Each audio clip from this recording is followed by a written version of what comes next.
Hi friends, welcome to my channel. இன்றைக்கி நம்ம சேனலில் என்ன பார்க்க போகிறோம் அப்படின்னா, எங்கள் ஊர் உத்தவேதீஸ்வரருக்கு பார்த்திங்க அப்படின்னா சங்கபிஷேகம் திடீர்னு ஏற்பாடு பண்ணியிருந்தாங்க. நான் அர்த்தஜாம பூஜைக்கு போகும்போது இதை முதல் நாளே பார்த்துருந்தேன்.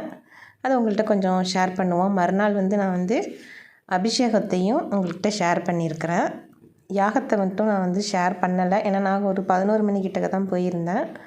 இந்த 2 கலசம் வச்சு யாகம்லாம் வளர்த்து, இந்த ஒரு கலசம் அம்பாளுக்கும் ஒரு கலசம் சிவனுக்கும் வச்சுருந்தாங்க. யாகத்துக்கான மூலிகை பொருட்கள்லாம் வச்சுருக்காங்க பாருங்கள். நான் இதுக்கப்புறம் மறுநாள் உள்ள வீடியோ இதில் சேர்த்துருக்கிறேன். அதாவது சங்கபிஷேகம் நடந்த அன்னைக்கு எல்லாருமே பார்த்து சிவனோட அருளை பெறுங்க.